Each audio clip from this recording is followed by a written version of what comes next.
Sana katika mwendelezo wa programu yetu.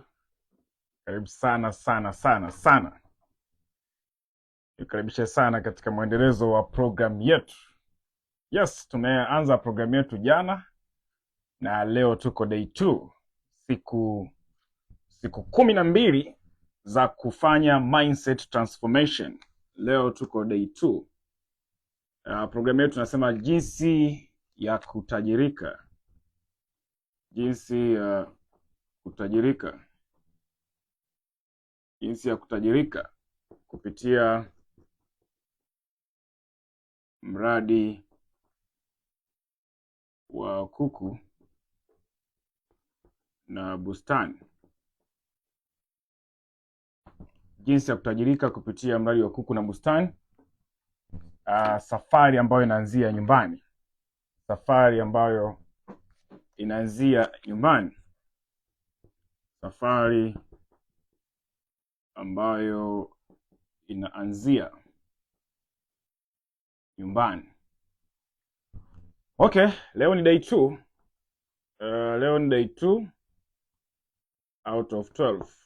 Leo ni siku ya pili. Tunaendelea kuleta mabadiliko ya akili au ya ufahamu.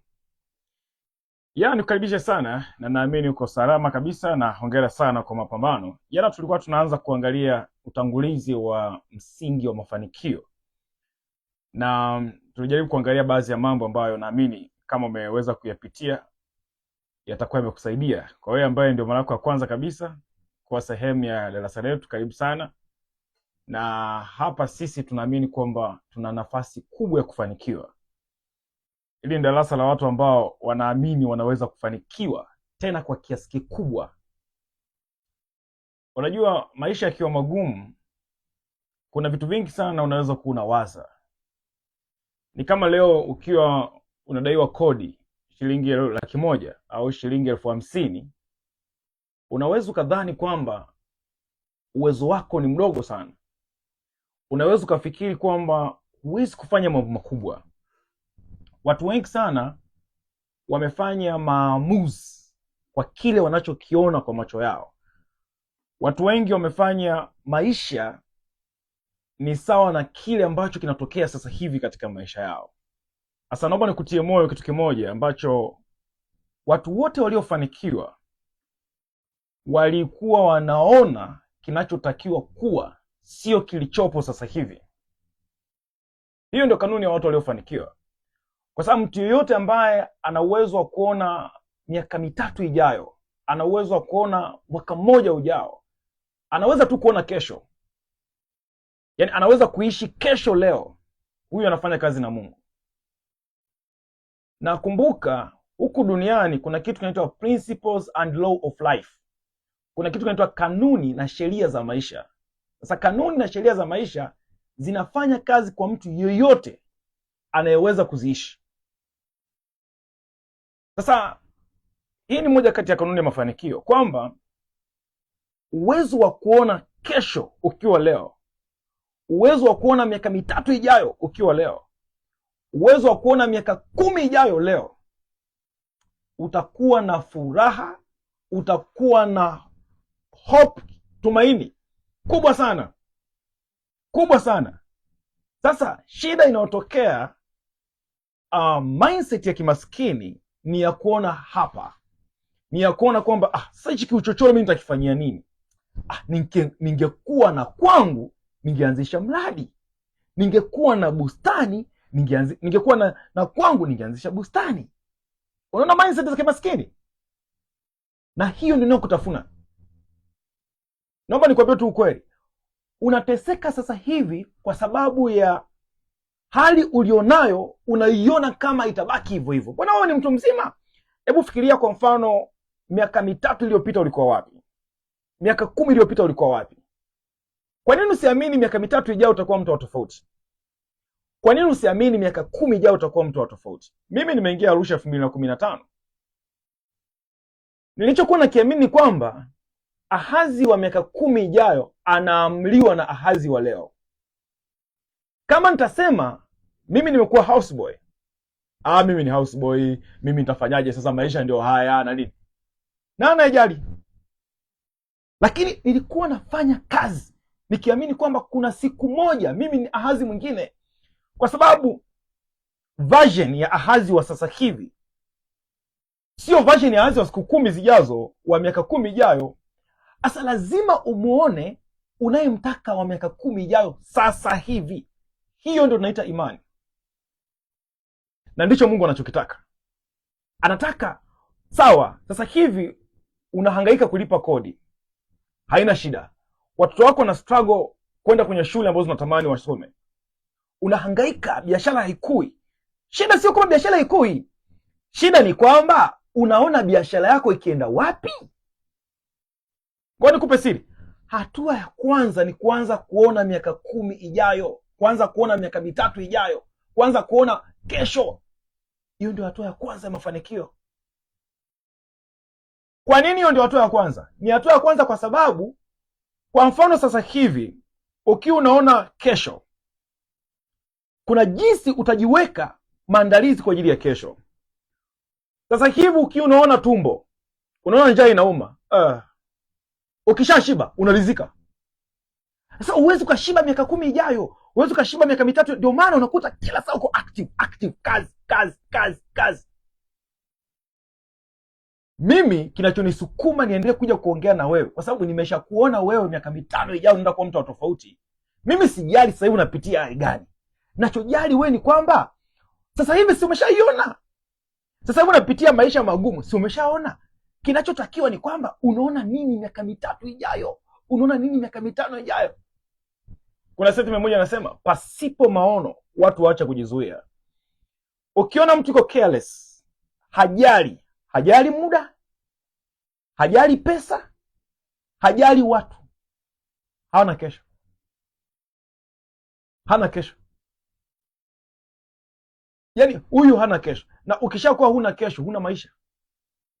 Kwa sababu maisha sio leo, maisha ni kesho. Unaona nini kesho? Hawa ndio watu naozungumzia.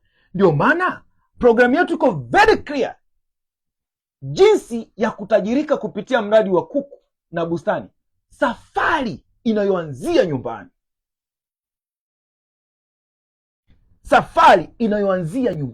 Kwa angalia statement, kuwa makini unaposikiliza masomo. Usiposikiliza kwa makini una confuse. Safari inayoanzia nyumbani, kwa sababu hakuna safari isiyoanza. Safari inayoanzia nyumbani. Na dream siku moja ya kuja kuwa na chuo kikuu, naandika mchoro, lakini siwezi. Nakumbuka mwaka 2012 baada ya kutoka Marekani, nilirudi na statement 2. Ya kwanza ilikuwa nasema, ni kitu ambacho tulikiona kule. Wakasema watu wote waliofanikiwa ni watu ambao wamekuja na suluhisho la matatizo fulani katika jamii, lakini kupitia kitu ambacho wanakipenda. Hii statement haikutoka, iliniingia sana. Watu wote waliofanikiwa ni watu ambao wamekuja na majibu, lakini kupitia kitu anachokipenda. Okay, nikasema okay, wow.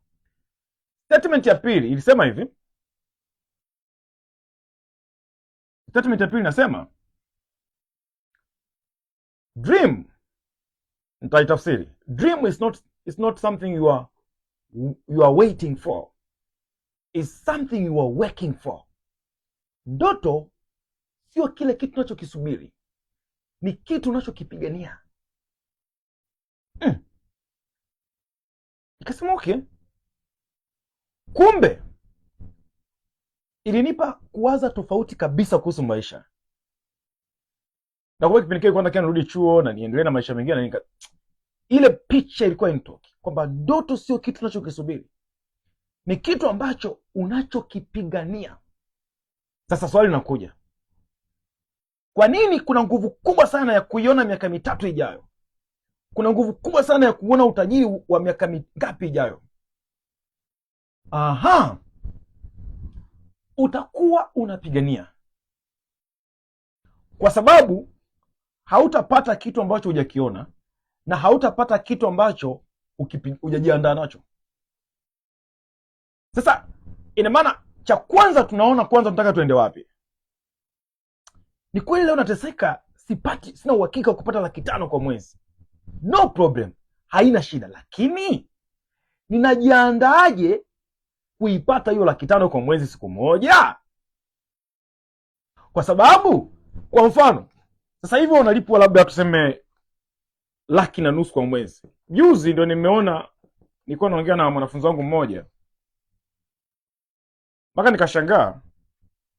Nitawapa story yake, na nilimwambia nitakuwa namsema kwenye vipindi, kwa sababu sasa msichukie kunipa story zenu, kwa sababu zinawafundisha pia watu wengine.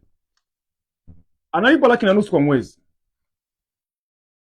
Mimi nilishangaa, ni kusema la ukweli nilishangaa. Sikiliza, sio kama nasema kitu ambacho ni kuenjoy, wala hata sina huo muda mimi wa kutaka kumfurahisha mtu. Nilishangaa kama kuna watu wanalipwa 1,500,000 kwa mwezi. Hususan jinsi nilivyokuwa namfahamu, utendaji kazi wake, umakini wake na vitu kama hivyo. Okay, haina shida. Kumbe watu wanalipa hizi pesa. Labda unalipwa 300,000 kwa mwezi, labda unalipwa 500,000 kwa mwezi. Hujaridhika na hivi vipato. Swali, unataka kwenda wapi? Kumbuka somo letu ambalo tunaliangalia leo linasema hivi, kwani unataka kufanikiwa? Acha nikuandikie hapa subjects ili nikiwa napiga story na wewe uweze kujua tunaongelea kitu gani. Somo leo linasema hivi, kwani unataka kufanikiwa? Swali liko katika swali. Labda nikuulize wewe, unataka kufanikiwa? Wewe ambaye leo umetoa muda wako kunifuatilia, kwani unataka kufanikiwa? Comment hapo chini. Ndio, nataka kufanikiwa. Sema tu ndio, nitaelewa. Kwa nini hili swali linaulizwa? Linaulizwa kwa sababu tunafahamu kwamba leo ukiongea na kila mtu kuhusiana na ishu ya mafanikio, ukamwambia vipi unataka kufanikiwa, atakwambia unachekesha, swali gani unaniuliza? Ni rahisi sana kwa mtu kumjibu hivyo kwamba huyu naye vipi, kwani mimi sitaki kufanikiwa? Lakini ni swali ambalo liko very sensitive. Maisha, nakumbuka mentor wangu alinifundisha mimi strategia. Mentors wawili ambao mimi nawakumbuka wamenitoa nilipo na nimefika leo. Mentor wa kwanza alinifundisha confidence. Alinifundisha hivi, alisema, ukitaka kuwa na confidence, hakikisha unapata muda unaofaa wa kufanya maandalizi. Kwa sababu anasema mama wa confidence, mama wa ujasiri ni maandalizi. Hakikisha unajiandaa kwa kile kitu unataka kufanya. Na akasema ujasiri ndio pesa kubwa sana duniani. Kwa nini? Chochote ambacho hutakiamini ukachukua hatua, watu watakuunga mkono. Ukisubiri watu wakuunge mkono kabla wewe hujajiamini, utakaa hujaamini na hakuna mtu atakuunga mkono. Leo kwa mfano ukiangalia, maisha ni magumu kwa sababu vitu vingi hujiamini. Haujiamini kwamba unaweza kufanikiwa, haujiamini kwamba wewe unaweza ukawa siku moja una project inaweza kukupatia 500,000 kwa mwezi. Hujiamini. Sio kwamba haiwezekani, ni kwamba hujiamini. Haya, mentor wangu wa strategia alinifundisha kitu kimoja. Akasema, huwezi kufanikiwa ikiwa hujui unachotaka. Huwezi kufanikiwa ikiwa hujui unachotaka. Somo letu linasema hivi, kwani unataka kufanikiwa? Nimeambia niambieni kwenye comment. Haya, Shadrack anasema ndio. Safi sana Shadrack. Ami anasema ndio. Safi sana. Ni swali ambalo linaweza likaonekana ni swali dogo, lakini ngoja nikupe siri moja. Mafanikio ni spiritual. Mafanikio hayatokei tu, yanaandaliwa kwanza kwenye ulimwengu ambao huonekani. Unaposema ndio, una ignite ndani yako kwamba umepokea kile kitu. Nikiwa nasema comment na kusaidia wewe kile kitu kilicho ndani yako kitoke. Sasa kuna mtu anasema kwa nimsikilize tu huyu. Ni bora tu uzime nani? Mbona uzime hiyo kitu unasikiliza uende zako kufanya mambo yako mengine. Kwa sababu huwezi kufanikiwa. Mimi nilikuwa najisemea kabisa, lazima nifanikiwe. Nilikuwa najisemea lazima nifanikiwe. Kwa nini? Wanaofanikiwa ni nani? Na mimi niwe nani? Sawa, najua nimetokea kwenye background, kwenye historia ya watu ambao ndio hivyo tena. Wao ni wao na mimi ni mimi. Swali ambalo nilikuwa najiuliza, nawezaje kufanikiwa? Mentor wangu wa strategy alinifundisha kitu kinaitwa clarity. Inaitwa clarity. Clarity maana yake nini? Huwezi kupata kitu ambacho haukijui. Clarity maana yake imetoka kwenye neno clear. Clear maana yake inaonesha vizuri. Macho yako yasipojua unaenda wapi, utapotea. Sasa kwenye maisha mtu anakuambia nataka mafanikio. Are you serious? Yes. Unataka shingapi? Mimi yoyote Mungu atakaonipa. Kila kiwango cha pesa kina gharama yake ya kulipa. Unataka nini? Nataka nitengeneze 500,000 kwa mwezi. Very nice. Safi sana. Sasa nilifundisha formula moja ambao Wachina wanaitumia, anasema hivi, sikiliza. Hii 500,000 inatisha. Siku zote kitu kikiwa kinaonekana kikubwa kinaogopesha. Angalia kinachotokea. Akasema hivi, Ahazi, sikiliza siku zote. Hii 500,000 unataka kuipata kwa muda gani? Tujalie unataka kupata kwa mwezi. Akasema, mwezi una wiki 4, igawanye kwa 4. Unapata 125,000 kila wiki. Akasema bado, hebu gawanya kwa siku za kazi. Usijitese, gawanya kwa siku za kazi. Gawanya kwa 5. Unapata 50,000. Sasa angalia kinachokuja kutokea. Akasema, kama unajua kwamba kwa siku moja unabidi upate shilingi 50,000, jiulize swali lifuatalo. Sasa, hii 50,000 nikitaka niipate kwa siku, naifanyaje?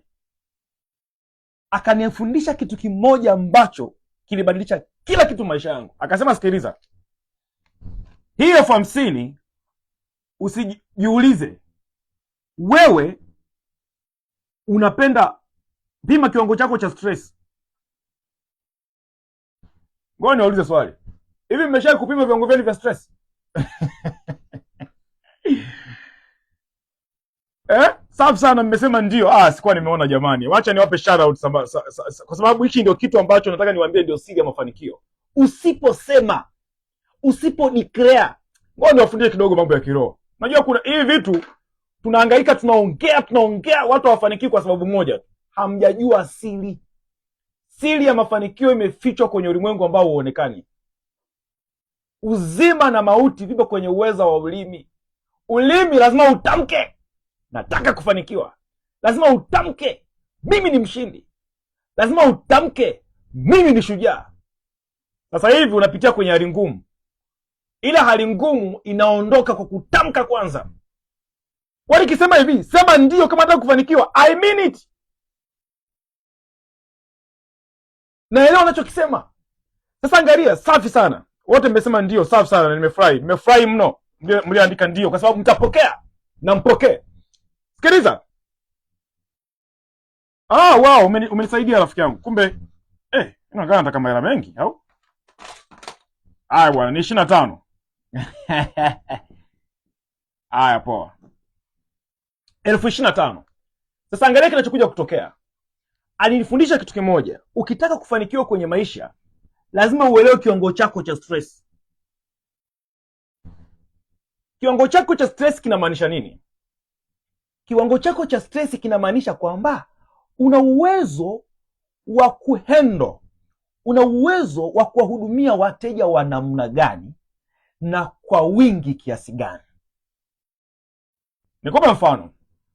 Ikiwa unauza bidhaa ambayo labda unauza shilingi 1,000, labda katika hii bidhaa ya shilingi 1,000 unapata faida shilingi 500. Kumbuka ndio tunatafuta shilingi 25,000 kwa siku, si ndio?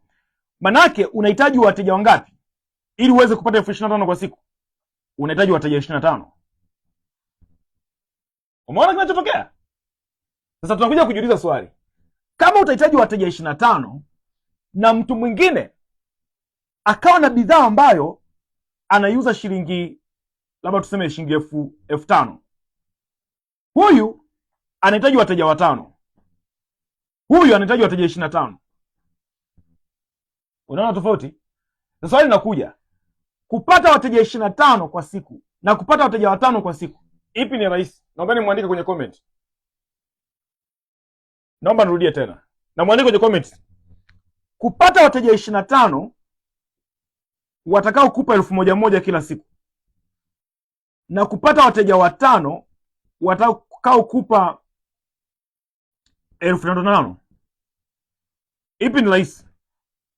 Andika 5 au andika 25 kwenye comment, alafu nitakuja kuwapa fumbo moja ambalo lilisaidia maisha yangu yalibadilika. Lilisaidia maisha yangu yalibadilika. Kutoka siku hiyo sijawahi kuamini nguvu kwamba ipo kwenye watu wengi. Kutoka siku hiyo nilikuja kuamini kwamba nguvu imefichwa kwenye kitu kimoja. Naomba nisitoe jibu. Naomba kwanza nyinyi mnisaidie kujibu hapa.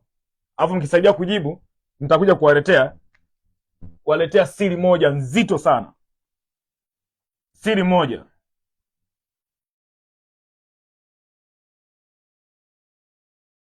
Mniandikie hapo, mkifika 7 nitaendelea. Msipofika 7 mlionipa majibu nitapotezea. Swali langu linasema kupata wateja 5 watakao kupa 5,500 na kupata wateja 25 watakao kupa 1,000, ipi rahisi? Haya, nitakuja kujibu nikiona mmejaza hapo. Okay, mmefika wangapi? 1, 2, 3, 4, 5, 6, 7. Wow, kumbe mko very smart. Asante sana, nimewafurahia kwa kweli. Nimewafurahia sana. Yaani darasa langu la leo ni very nice. Haya, huyo anasema wateja 5, Isaac wateja 25, Rahisi wateja 5, anasema wateja 5. Naona 5 wameshinda. Hongereni. Very nice. Hii ndio principle nataka nikupe.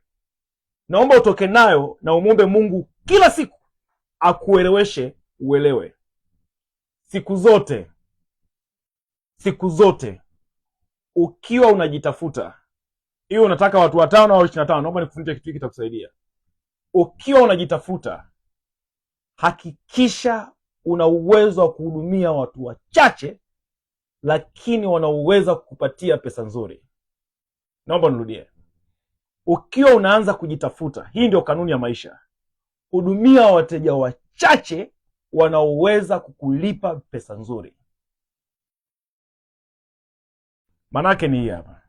Ukitaka kufanikiwa, usitafute watu wengi. Ukitaka kufanikiwa, tafuta watu sahihi. Naomba nirudie. Ukitaka kufanikiwa, tafuta watu sahihi, sio watu wengi. Sasa angalia nilichofundishwa na mentor wangu. Leo nawapatia madini ambayo nililipia pesa nyingi sana. Sasa mimi nimewapenda bure. Wacha niwape kitu. Hakuna kitu kinaniumiza kama umaskini. Ndio maana clip zangu zote ukizisikiliza, siwezi kuacha kutaja neno maskini na tajiri. Nachukia umaskini. Naomba nirudie. Yaani nauchukia umaskini kwa sababu gani? Nakumbuka siku nimekosa shilingi 50. Shilingi 50 ya kuchota maji ya kisima, na mke wangu alikuwa mjamzito wa mtoto wetu wa kwanza. Jamaa alinirudisha. Huyu mbibi alinirudisha. Akaniambia nenda katafuta hela ndio uje uchote maji. Maji yenyewe ni ya kuchota kwa kuvuta kamba. Miaka 10 iliyopita. Umaskini kiasi gani unakosa shilingi 50 na mke wako ni mjamzito? Nachukia umaskini sijui yani yani sijui niwaambeje mnielewe. Nachukia umaskini kuliko sijui kitu kingine chochote. Na mimi naamini, mimi binafsi, kwa sababu ninavyochukia umaskini. Mimi naamini maskini ndio anaongoza kutenda dhambi. Imagine mke wako ni mjamzito, umekosa shilingi 50 ya kuchota maji, unafikiri nini kinatokea hapa? Yaani nachukia umaskini rafiki yangu, yaani unielewe tu hivyo. Ukiona kwenye zile clip zangu na mention neno maskini kwa nguvu zote, sio kama na act, naelewa nachokiongea nyuma yanavyoongea. By the way, Mungu hajataka uwe maskini, ila Mungu alichokifanya amekupa uchague. Na nasema baraka ya Bwana utajirisha, wala changanye na huzuni nayo. Kikubwa nenda katika principle. Hizi ninazo kufundisha, sifundishi vitu ambavyo sifundishi mataputapu. Nisema tu ni kwamba nawafundisha kwa sababu ninafundisha general. Kila kitu ninachokiongea hapa kina kanuni nyuma yake. Kila ninachokiongea kina kanuni nyuma yake. Kwa nini nasema hiki? Kwa nini nasema hiki? Sema sasa kuna wakati tunafundisha tu general. Lakini Roma nikwambia ukweli, nachukia umaskini. Kama naona unasema unachukia umaskini, comment hapo chini. Sema mwalimu na mimi nachukia umaskini. Tuungane tuone tuko wengi au. Ndio maana unasikia nasema jinsi ya kutajirika. Maskini ni mtu ana. Yaani nachukia umaskini kuliko. Lakini hatuwezi kutoka hapo, sio kwamba tutatoka kwa kusema tunachukia. Tunatoka kimkakati. Tunatoka kwenye umaskini kimkakati. Umaskini mwingine tumetengenezewa. Of course, umaskini ambao leo tunapitia wakati mwingine ni project za watu. Sikiliza pia, lazima tuombeane sana. Yaani tuombeane sana kwa sababu hii ni safari ya ukombozi kama ukombozi mwingine wowote. Umaskini ni kifungo. Yaani umaskini ni kifungo. Kama unavyovunja laana zozote zile, umaskini pia ni laana kali sana. Kwa sababu umaskini ni matokeo ya ngome. Ngome ni mfumo fulani wa kufikiri, wa kuamini ambao umekufungamanisha, ambao umetoka kwenye maukoo wakati mwingine, kwenye misingi ya zamani. Hasa ile misingi imekufanya umekuwa hapo ulipo leo. Kwa hiyo sasa, kuondoka kwenye hayo minyololo, kwenye hayo mavitu yaliyokufunga, haiwezi kuwa rahisi. Lazima tutangaze kwamba tuutaki, lakini pia lazima tuende kimkakati kuubomoa, kwa sababu umeshonwa, umefumwa, yaani umesukwa katika namna ambayo kuchomoka ni ngumu. Leo kwa mfano kwenye familia yenu unakuta kwa mfano baba alikuwa maskini, baba maskini, anayefuata unafikiri nani? Wewe. Anayefuata watoto. Sasa angalia hii cycle. Hii cycle haijaenda kwa bahati mbaya. Okay, wale mlioenda shule kidogo. Baba alikuwa dokta, baba engineer, wewe mhasibu. Sikiliza, wote mpo kwenye cycle ya mateso kwa sababu wote mnategemea vinua mgongo. Kinua mgongo ambacho mtu anapata milioni 50 siku akistaafu. Hii pesa ukipambana ndani ya miaka 10 unaweza kujenga biashara inaweza kukupa milioni 50 kwa mwezi. Kwa mwezi. Sikiliza, kwa mwezi. Ndani ya miaka 10. Umesema nasimama nataka nijenge biashara itakayoniingizia 50 million ndani ya miaka 50, miaka 10 ijayo. Ndio kitu nasema hivi, umeona wapi? Umeona wapi? Kama umeona, utafikia. Sasa hao watu cycle yao ndio hiyo. Ni cycle ya kusubiria kinua mgongo, kujenga nyumba, basi. Kinua mgongo kujenga. Sasa ukitaka kutoka kwenye hii cycle hii, lazima uvunje mkataba. Yaani huu mkataba ni mgumu. Ndio maana wakati mwingine, hii ni siri, Mungu akiwa na mpango na wewe wa kufanya project nzito, project ambayo ni heavy, akishagundua uko kwenye umaskini ambao una kimnyororo fulani kizito sana, huwa anakuhamisha, anakuondoa kwenu, anakupeleka mbali kabisa. Sikiliza, mimi nimetokea Makambako ndani huko. Sio Makambako ambayo unaijua wewe mjini. Ndani niko Arusha. Niliwahi kukaa Arusha miaka 7, sijawahi kurudi nyumbani. Why? Kuvunja ile minyololo ile ya umaskini. Yaani kuna minyololo fulani unakuta kabisa. Sijui niwaambiaje. Yaani sijui mnanielewa. Ngoja nione nyinyi mnachukia umaskini kweli? Kumbe mpo mnaichukia umaskini. Safi. Haya, anasema anachukia umaskini. Safi, chukia na utangaze. Safi kabisa, Bartholomeo anachukia umaskini. Safi sana. Yaani lazima tuuchukie. Sipendi na kabisa. Safi. Yaani usipochukia. Utoboi. Autoboi. Na umaskini ni mindset. Umaskini ni mindset. Ukisikia neno mindset ni ngome. Umaskini. Okay, Kuna kitu hamuelewi. Umaskini ni mindset. Mindset manake ni ngome. Ngome manake ni mawazo konkodi. Ni mawazo yaliyojiattach. Yani kuna jinsi unafikiri umeamini kama ni sahihi, lakini unateseka. Kuna jinsi unaamini kwamba mambo yanaendaga hivi. Hatufanikiwi kwa sababu huwa tunafanya hivi. Tunafanya ni sahihi. Familia haina maktaba, haina vitabu, haina garden. What are you expecting, my friend? Hai, familia haina mkakati wa kozi. Hakuna kujiendeleza. Haya, wale waliofanikiwa kwenda shule kidogo wampata ka degree, ka masters, amekana ka masters kake, vitabu hakuna. Hakuna kujiendeleza. Hauna daftari la kuandika ideas kila siku. Lazima uwe maskini. Haya, mwingine ndio anapata labda kamilioni kwa mwezi. Anajiona ndio amefika. Rafiki yangu, unazungumzia milioni moja kwa mwezi. Wanatengeneza 1 million per day. Wanatengeneza pesa kwa siku. Unategemea hiyo cycle ni ya kiasi gani?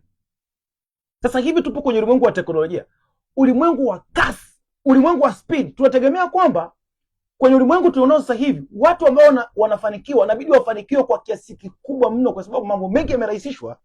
Lakini ndio ulimwengu wenye makelele, ulimwengu wenye noise nyingi za kufanya watu wasifanikiwe. Kwa hiyo lazima tujue tunachukia umaskini, na ndio maana lazima uzoee kusikia neno utajiri. Usipozoea kusikia neno utajiri, kamwe utakaopata mafanikio. Yana obey sheria, inaitwa sheria ya attraction, inaitwa attraction law. Attraction law ni sheria ambayo unachokichukia inakimbia, unachokipenda unakipata. Simple. Na usipotangaza kwamba hichi kitu sikitaki, akiondoki. Na njia rahisi ya kukipokea kitu ni kutokukemea. Yaani kwamba ukitaka kujua kwamba hichi kitu umekikubali, sio ukikaa kimya usitafikiri kitaondoka, akiondoki. Kitu kinakemewa. Una kitu unaitwa kwenye maisha, kuna haya mambo yafuatayo. Naomba nikufundishe atakusaidia mbele ya safari. Kuna kitu kinaitwa declaration. Declaration ni kutamka unachotaka kitokee. Wengine wanaita affirmation. Ukiamka asubuhi, sema mimi ni shujaa. Mimi ninashinda leo. Mimi nashinda siku zote. Yaani sema unachotaka kitokee. Ulimi, uzima na mauti ipo katika uwezo wa ulimi wako. Sema unachotaka kitokee. Sema ukiamka una declare. Kitu kingine unatakiwa uvunje. Kuna kitu kinaitwa libuku. Libuku unavunja vile, unabomoa vile vitu ambavyo hutaki kuviona. Unabomoa vitu ambavyo hutaki kuviona, mikosi, laana, kuteseka, kufanyaje, unabomoa. Halafu kuna kitu kinaitwa prayer. Prayer unamwomba Mungu. Mungu ndio anaombwa kistaarabu. Naomba nisikilize. Anayeombwa kistaarabu ni Mungu. Na fomu ya kwenda kwa Mungu unamsifu, unamsifu. Wewe Mungu ni Mungu wa Mungu uliyeumba mbingu na nchi. Asante umenipa furaha leo, nimeamka leo naenda kufanikiwa. Asante Mungu kwa sababu unajua siku yangu ya leo. Then unaenda kwenye toba, unatubu. Mungu unaenda unatubu. Unatubu kila siku kwa sababu kuna laana zingine za vizazi na vizazi na vizazi na vizazi. Ili upate rehema, upate huruma ya bure. Huruma ya bure lazima utubu. Haya. Then unamwambia Mungu unataka nini kitokee siku ya leo. Yaani unamuomba Mungu akuongoze. Alafu umepewa mamlaka ya kuvunja, kubomoa na kutamka vitu vinavyo vitokee. Halafu kwenye mazungumzo yako ya kila siku, my friend, yao yanaendana na vile unavyotaka vitokee. Unaongeaje negative halafu umeomba Mungu akusaidie? Are you serious? Unaongea negative siku nzima. Tumaombe tuwe tu asubuhi tu dakika 10. Unafikiri ndio tutakulinda? Hapo siku nzima yote unakwayaya tu, unaongea vitu ya ajabu ajabu. Huwezi kufanikiwa. Tamka vitu ambavyo unataka, ulimi wako usema vitu unavyotaka vitokee. Unasema vitu unavyotaka vitokee. Unamhudumia mteja wako, unasema mteja wangu ukafanikiwe. Ukafanikiwe mteja wangu. Umemkosea mteja wako, rudi mwambie sikiliza, sorry, nimekupigia simu kwa sababu kuna kitu fulani hakikwenda sawa. Tunaomba radhi, lakini pia tunaomba uwe sehemu ya familia yetu. Kuna kitu tumekitoa offer of whatever. Watakie heri watu, waombe watu. Ukienda kwenye mitandao usiongee negative. Ukiona watu wanaongea negative, keep quiet. Usiruhusu negative ije kwenye maisha yako, kwenye mdomo wako. That is the principle of success. Ndio kanuni za maisha. Watu wote ambao wanafanikiwa wameifanya siku yao imekuwa siku ya kusema wanavyotaka vitokee. Sema unavyotaka vitokee. Watoto wako usiwatukane, usiwaseme vibaya watoto. Mbwa wewe sijui, no, usiseme hivyo. Mtoto amekosea, muite, mwambie njoo, sikiliza, watu tunafanya hivi na hivi na hivi. Umesikia rafiki yangu? Ndio. Umenielewa vizuri? Ndio. Mrekebisha kwa upendo. Alafu mwambie hivi, sikiliza, nimekuambia hivi kwa sababu ulikuwa hujui. Sawa rafiki yangu? Umeshaelewa saizi? Ndio. Utarudia? Hapana. Haya, sasa sikiliza. Kama utarudia nitakuadhibu. Sikiliza, nitakuadhibu kwa sababu hichi kitu sio kitu kizuri. Unamwambia kabisa ukweli. Afu then akirudia mara ya pili usitamke maneno mabaya. Mwambie, sikiliza rafiki yangu, nilikufundisha mara ya kwanza na tulikubaliana kwamba ukirudia nitakuadhibu. Sasa sikiliza, nakuadhibu ili usirudie, ujue kwamba hichi kitu nimechukia na kitakusumbua. Umesikia rafiki yangu? Ndio. Unamwadhibu ukiwa na furaha. Sio maneno tunatengeneza kizazi bomu. Kizazi ambacho kinakuwa kina kitu kinaitwa nidhamu ya woga. Sikiliza, sijaondoka kwenye somo. Unataka kufanikiwa? Kwani unataka kufanikiwa? Hiyo ndio pointi yangu ya msingi. Kama unataka kufanikiwa, lazima unajua unataka ufanikiwe nini na kile unachotaka kiweze kutokea. Keep it up to that thing. Kwenye kile kitu unachotaka kifanikiwe, ongea kile kitu, andika. Uone kitu kinachotokea.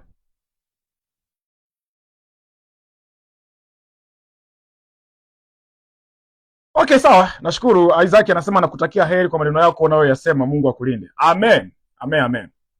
Okay, hii ni fomu ambayo nataka nikupatie, itakusaidia mbele ya safari. Unajua nyinyi mmekuwa mnanisikiliza mara kadhaa na nilivyosema narudia program, mnadhani nitakuwa naongea vitu vile vile ambavyo nilikuwa naongea. Mimi sio hivyo. Siko hivyo. Naelewa kitu gani ambacho nakifanya. Hakikisha kama nikiongea kitu naelewa, usiache kunifuatilia. Kuna kitu tutapata. Wacha niombe formula hii hapa. Leo mimi nikiulizwa kwa mfano, Ahaz, tupatie siri ya mafanikio. Siri ya kufanikiwa. Mimi nitajibu hivi. Kama nikiulizwa, mimi nitajibu hivi. Ukitaka kufanikiwa, kumbuka somo letu linasema kwani unataka kufanikiwa? Nitakujibu hivi. Ukitaka kufanikiwa, fanya yafuatayo. Namba 1, tambua unataka nini.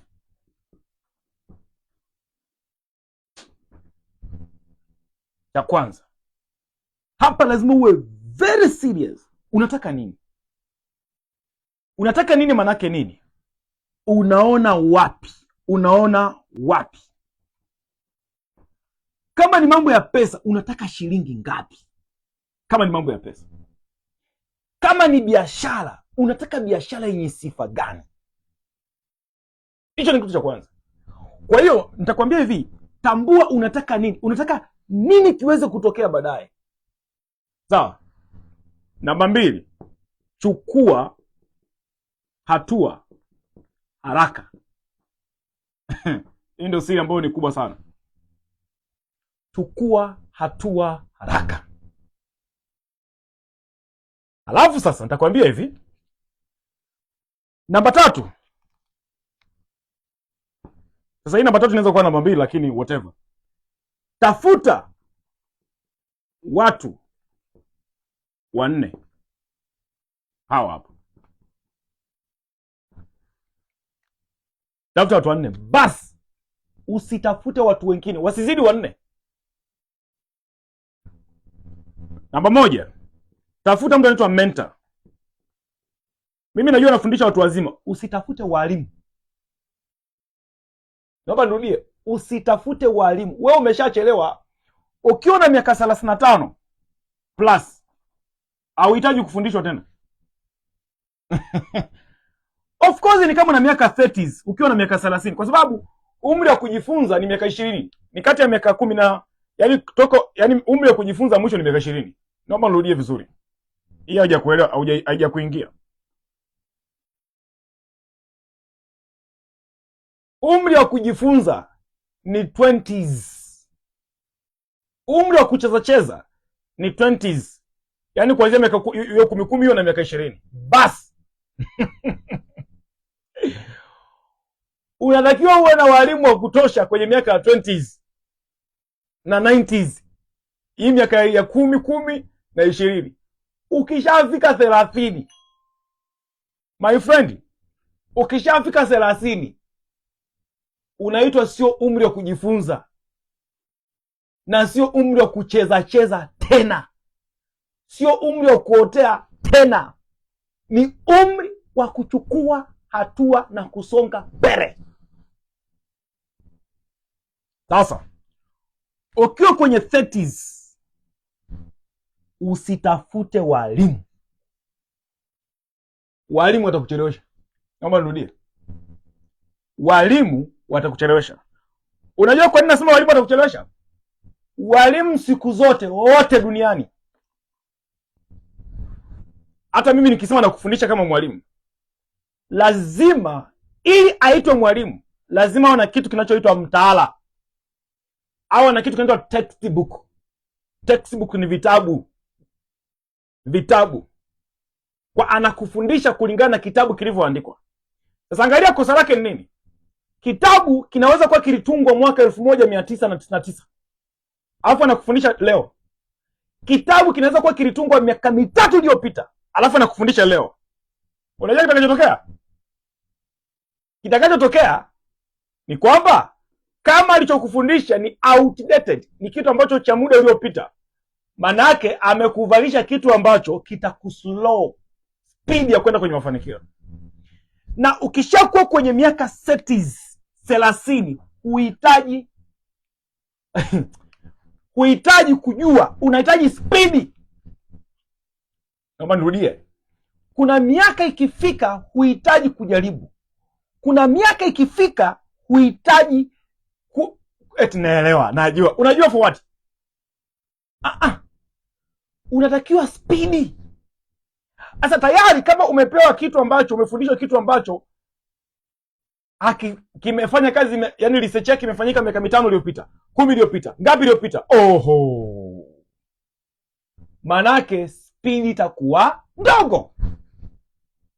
Sasa kama nielewa vizuri, sasa twende kazi. Hawa watu nao kutajia hapa, kwa nini nimekwambia tafuta hawa watu 4? Kwa sababu hawa watu 4 watakupa speed. Mtu wa kwanza, mentor. Mentor anakupa kitu kinaitwa shortcut to success.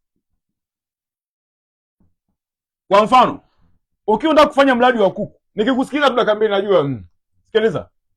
Nikitaka nikupe shortcut naweza. Lakini pia nikitaka nikuzungushe naweza. Sasa iko hivi, mtu unatakiwa kumheshimu duniani ni watu wawili.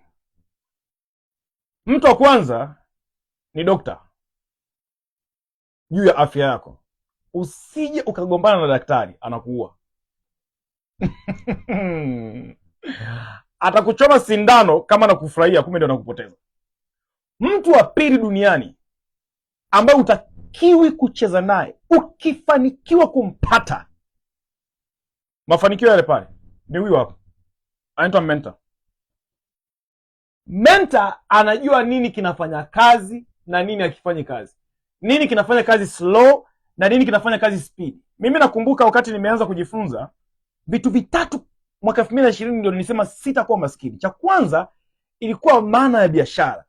Cha pili ilikuwa ranks za biashara. Hizi biashara unaziona huko duniani, kila biashara unayoiona duniani imebebwa kwenye ranki fulani.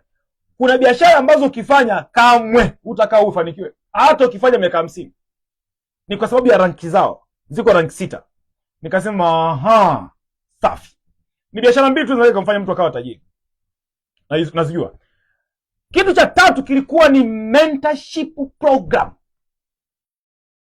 Nikagundua ndio maana kuna mtu mafanikio ya miaka 5 anayapata ndani ya mwaka mmoja.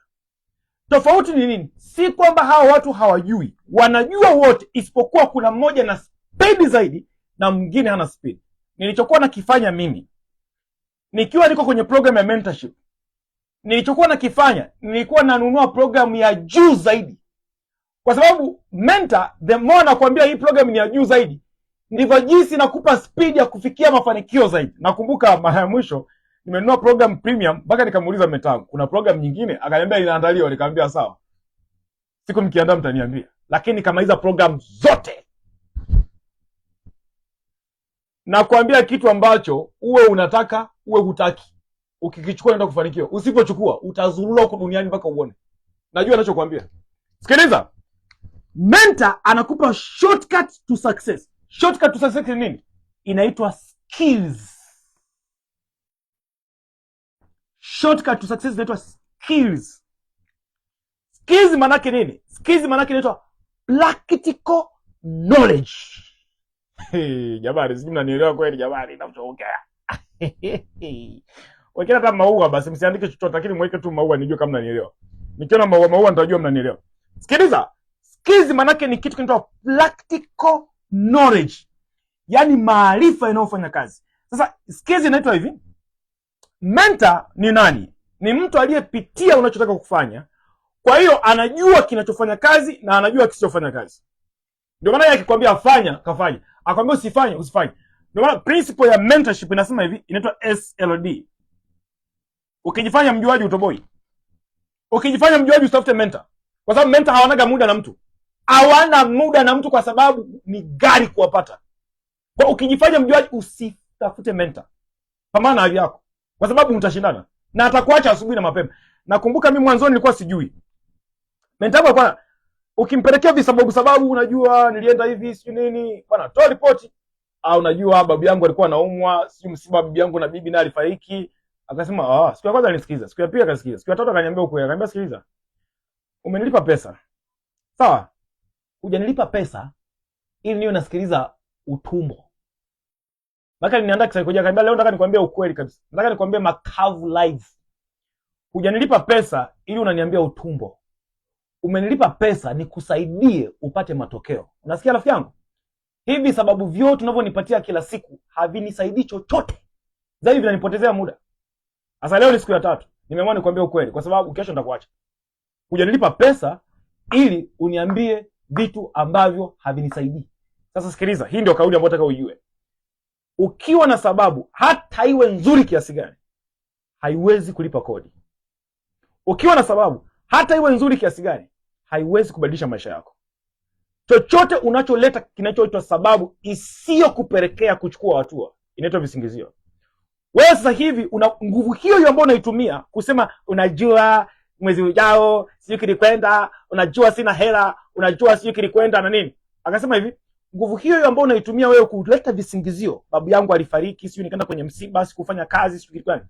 Anasema hivi, nguvu hiyo uliyoitumia kutafuta visababu, ungeweza kujiuliza maswali. Katika wakati nilionao, nifanye nini niweze kuchukua hatua? Je, katika haya mazingira nilionayo, nifanyaje nianze bustani? Katika mazingira nilionayo, nifanyaje nianze ufugaji? Katika pesa nilionayo, nifanyaje nianze? Katika haya mazingira nilionayo, nifanyaje nichukue hatua? Kwa watu ninaowafahamia nao, nifanyaje nichukue hatua? Kwa hiki ambacho najifunza, nifanyaje nichukue hatua? Anasema hivi, nguvu ile ingekusaidia wewe uchukue hatua. Sasa, kwa sababu umeamua kuleta visingizio, hujachukua hatua yoyote, chochote utakachoniambia mimi kwangu ni nonsense. Unajua siku ile nilikuwa uchi. Unafahamu mtu mzima akiwa uchi anavyokuaga? Yaani nilitamani sijui nirudishe siku nyuma na nini. Akaniambia hivi, sikiliza. Siku zote ukija kwangu fanya hivi. Sema nimefanya nikashindwa. Usiniambie sikufanya. Sema nimefanya nimeshindwa. Ili mimi nikwambie ukafanyaje. Inaitwa SLD. Hii ndio formula mentorship. Inaitwa shut up, listen and do. Shut up, listen and do. Nilivunja rekodi ndani ya mwaka mmoja. Rekodi ambazo mnaamini. naamini. Of course ndio najua, sio kama naamini. Babangu alizivunja baada ya kustaafu. Nakumbuka biashara yangu ilishuti ikaenda kwenye filamu hiyo kipindi fulani. Nikashangilia. Sasa mtangu kasema unashangilia nini? Nikamwambia babangu kuna siku moja alikuja akasema amekopa hela benki milioni 2. Sasa naona mbona mimi nimepata Akaniambia kwa umevunja laana, nikamwambia ndio. Siku nimevunja na marekodi mengine. Akasema vipi leo umefanya? Nikamwambia nimevunja rekodi. Mentor ni mtu gari. Kumpata sio rahisi kwa sababu ni watu ambao wanajua wanachofanya. Kikushauri kinafanya kazi. Kwa hiyo wanajua wanachokifanya. Ukifanikiwa kumpata huyo fresh na Mungu akusaidia umpate. Namba 2, coach. Coach anatengenezwa na mentor. Iko hivi. Mentor kwa sababu ni gari. Ukifanikiwa kupata mentor ambaye ni coach is okay, lakini sidhani kama inawezekana. Yaani sio rahisi sana. Sasa ukipata is okay, lakini coach ni nani? Coach anakupush ili uwe na discipline, uwe na nidhamu. Mara nyingi mentor ana muda na mtu. Angalau coach anaweza akakusaidia kukupush na nini na maisha yakaendelea. Coach ni mtu ambaye kazi yake ni moja, kukupatia kitu kinaitwa strategy, inaitwa strategia. Strategy of execution. Tunasema mikakati ya kuchukua hatua. Ukimpata huyu umewini maisha. Namba 3 anaitwa role model. Role model. Role model ni nani? Role model ni mtu anayekuinspire. Kazi yake ni inspiration. Role model sio lazima umfahamu. Ni mtu ambaye anaweza kuwa amefanikiwa, kwenye jambo fulani ambalo na wewe unatamani siku moja ufanikiwe. Sasa unaamini kwamba kama kuna huyu kafanikiwa na mimi nitakuja kufanikiwa. Kwa mfano kwenye program zetu sisi tunatoka kama kina Oswald. Leo anazalisha faranga zaidi ya 2000 kwa wiki. Wapo tu kwenye program. Asa unasema kama Oswald ameweza na mimi nitakuja kuweza. Kuna kina Sala Ibrahim wapo kwenye program wanazalisha kuku. Juzi nimekutana na mwanafunzi wangu anaitwa Israeli. Mwanafunzi wangu 2017 tulikutana benki, alikuwa anaweka pesa. Akasema mwalimu, nimekumbuka sana. Nikamwambia na mimi nilipo. Akasema nifurahi sana kukora. Wewe ndio umenifanya mimi leo nakuja benki kuweka pesa. Nikamwambia wow. Nice. Keep it up brother. Kuna saa bwana ukikumbuka pressure ya mtu ambaye ulikutana naye kipindi hicho. Alafu unaona leo miaka yake 5-3 amebadilika. Ndio furaha ya walimu. Wanasema walimu tunaishi miaka mirefu kwa sababu tunasababisha maisha ya watu wengine yawe bora. Kwa tunafurahia mnapotuambia mmefikia wapi. Au sio? Sema na wewe kwenye comment kitu gani unaenjoy. Bwana. Kwa inspiration manake ni mtu ambaye anakutia moyo. Namba 4 anaitwa customer. Customer ni mteja. Sasa hapa unaona kinachotokea? Nguvu ya mentor, nguvu ya coach, nguvu ya role model, zote hizi nguvu zina hit kwa huyo mtu hapa. Yaani hao watu wote hao wanakusaidia wewe ili uweze kumsaidia mteja. Sasa rafiki zangu, naomba niwaambie ukweli ambao unauma. Nyinyi wote, yaani sio wote mnaonifuatilia ni wateja wangu. Ni kitu kibaya sana kusema, lakini huo ndio ukweli. Katikati yenu kuna mtu ambaye ndio mteja wangu. Yaani kuna mtu ambaye nimetumwa kwake. Na wewe ni hivyo hivyo. Manake ni hivi. Kwa nini umaskini ni mkubwa? Kwa nini tuna struggle kwenye biashara?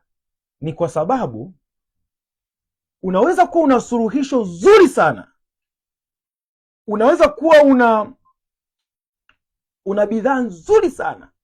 Unaweza kuwa na huduma nzuri sana. Lakini ile bidhaa, ile huduma ikakutana na mteja ambaye sio sahihi. Kinachotokea, hataenda kufanyia kazi. Asipofanyia kazi, thamani ya ile bidhaa inashuka. Thamani ya yule mtu ambaye ndio mtoa ile bidhaa inashuka. Hapo ndio matatizo yanapoanzia. Okay, inawezekana mteja akawa sahihi kabisa, yuko tayari kufanyia kazi, lakini suluhisho likawa bovu. Suluhisho linakuwa bovu pale ambapo mbona mniambii mnachofurahia? Na nyinyi. Suluhisho linakuwa bovu ambapo huyu mtu ameshindwa kukutana na mentor na coach na role model. Ndio maana solution inakuwa bovu. Sasa hii ndio statement ya mwisho, na nitakuwa namaliza kipindi changu. Iko hivi, inasema hivi, iandike, itakusaidia mbele ya safari.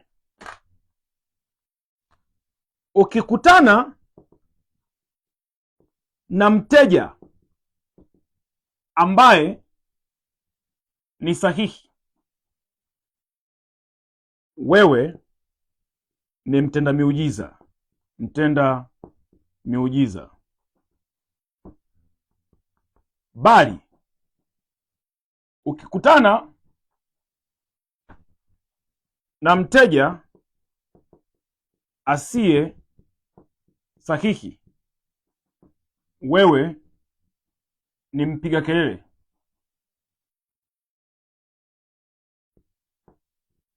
Wewe ni mpiga kelele. Kwa mfano, nikiwa naongea hapa, unajuaje mimi ni mpiga kelele kwako? Unaona kupotezea muda? Au kuna saa unapata furaha lakini sio mtakuchukua hatua? Na kuna mtu nikiwa naongea anasema wow, oh my god, Mungu nisaidie,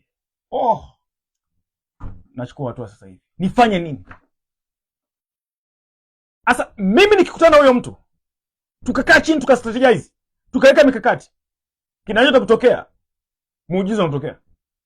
Ndio maisha yalivyo. Sasa siku zote usipambane kupata watu, pambana kukutana na watu sahihi. Naomba nirudie, ndio namalizia kipindi. Ukitaka kufanikiwa, tafuta mentor, atakupa skills. Na nimeshasema, kama una miaka 30 plus, achana walimu. Huko mtandaoni kuna taarifa nyingi sana, utalewa. Ni hivi, taarifa zinakulewesha, skills zinakuharakisha. Tafuta mentor. Namba 2, coach, mtu ambaye atakupush, atakusukuma uchukue hatua. Namba 3, tafuta mtu anaye kuinspire, anayeonyesha amefikia sehemu ambako unakotamani kwenda kufikia. Exactly, inawezekana ikawa sio sehemu unapotaka kufikia, lakini angalau amekupa picha ya wapi unakotaka kwenda na yeye amefikia. Mwisho kabisa, ambao ndio muhimu kuliko, usihangaike na kila mtu. Kwa mfano, kwenye mradi wa kuku, kuna mayai, kuna soko, kuna kwenye magenge yanauza 8,000, 7,000, yakizidi sana 9,000, 10,000.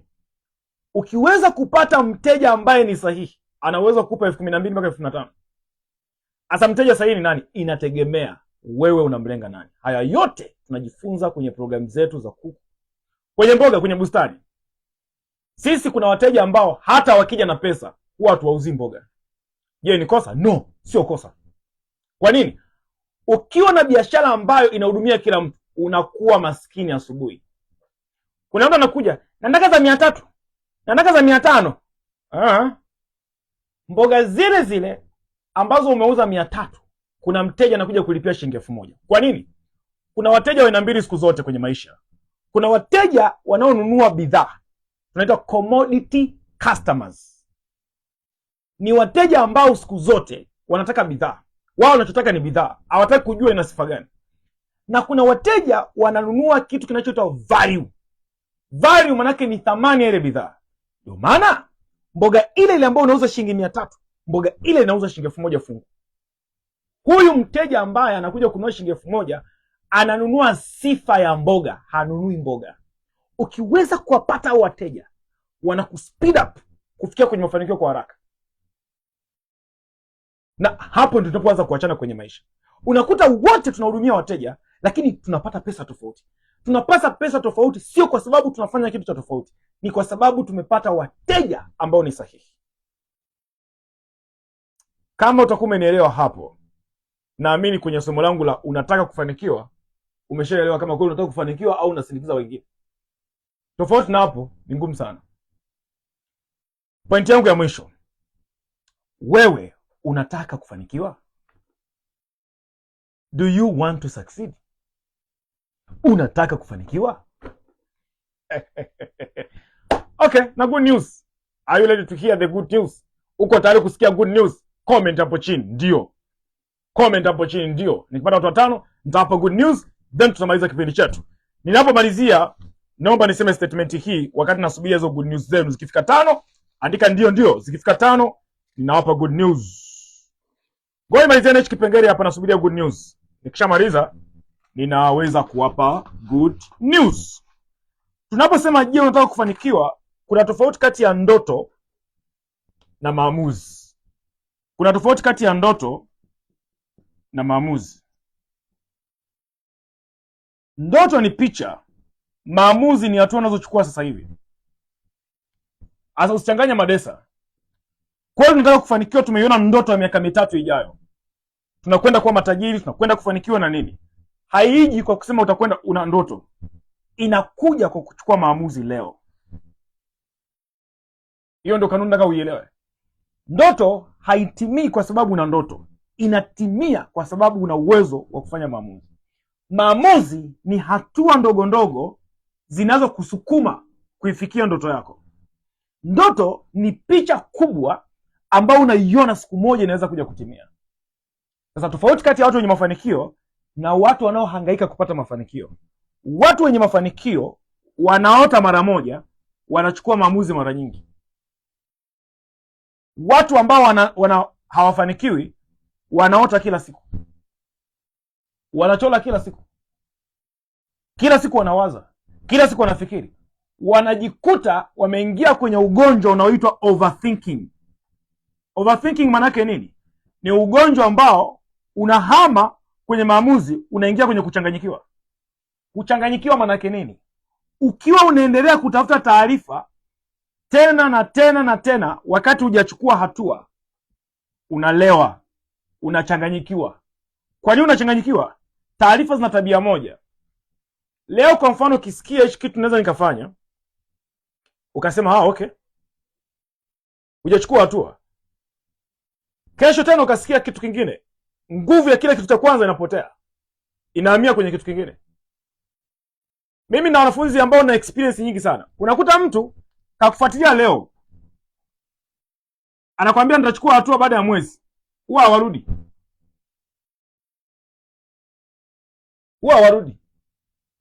Yaani sina percentage ambazo nitakwambia kwamba katika 100% walirudi 200%. Sijawahi kuona.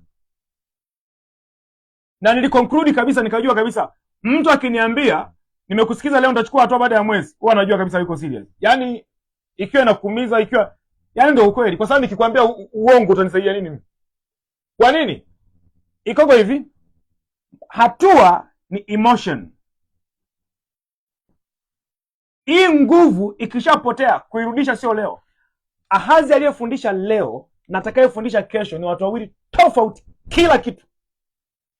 Sasa ujumbe wa leo ambao unakufundisha ndio unaokufaa wewe kuchukua hatua na kusonga mbele. Ukiuachia, kwenye maisha kuna kitu kinaitwa seasonal of success. Majira ya mafanikio yanaitwa timing. Timing ni kufanya jambo kwa wakati sahihi ili uweze kusonga mbele. Nachotaka niseme ni nini? Nachotaka niseme ni kwamba nakupenda sana. Una ndoto ya kufanikiwa, kuwa na maamuzi pia. Ukiwa na ndoto bila kuwa na maamuzi hautafanikiwa. Ndio zimefika. Safi sana. Safi sana. Okay, ongeeni wote ambao mmesema mnataka kufanikiwa lakini pia mmesema mko tayari kwa good news. Good news ni kwamba tumetoa offer. Tumetoa offer. Sisi tuna program yetu ambayo ni very serious. Sio program ya kubahatisha. Unajua wanasema hairuhusi kujisifia, si ndio? Kama umeweza kupitia kwenye offer yetu, utakuwa unaona stories za watu wengi wanasema nini kuhusu program zetu. Sasa good news ni hapa. Nisikize vizuri. Kama umepitia utaratibu wa program zetu, ulikuwa na ndoto ya kuchukua hatua, kapitia tena ile program, tumetoa offer. Chagua program, lipia, tuanze kazi. Wala hitaji mbwembwe nyingi. Hujui kuhusu program, tuma ujumbe kwenye 0761 825 808. Sema Hazi, nimemsikiliza, naomba kupata utaratibu wa program. Andika tu neno program. Sasa hivi ukishamaliza tu hichi kipindi, kaandika neno program kwenye 0761 825 808. Utaangalia program zetu za kuku, program zetu za bustani, then amua unaanza na program gani. Sawa sawa? Haya, kitu kingine, kama uko serious na unatamani kuchukua hatua ambayo ni ya haraka, tunakupatia support ya mwezi mzima kwa ajili ya kukupa direction, dira ya wapi unataka kufikia kuhusu malengo yako. Sasa unafanya nini? Tutakupatia support, tutakupatia mwongozo wa haya mafunzo. Haya mafunzo mimi sasa hivi nafanya bla nataka tu nikuoneshe kwamba unaweza kufanikiwa, lakini haya mafunzo yana audio 12, yana video 12, lakini pia yana ebooks ziko 5. Sasa gharama ya program hii bila support inakuwa ni 133,000. Tutakupatia mwongozo wa audio, video na ebooks, lakini tunakupa bonus ya kukupa support ya mwezi mzima, 1 month. Kama tungesema ulipe pesa ungelipa 133,000. Tumetoa offer shilingi 50,000. Lipia hiyo 50,000 sasa hivi uingie kwenye hiyo program.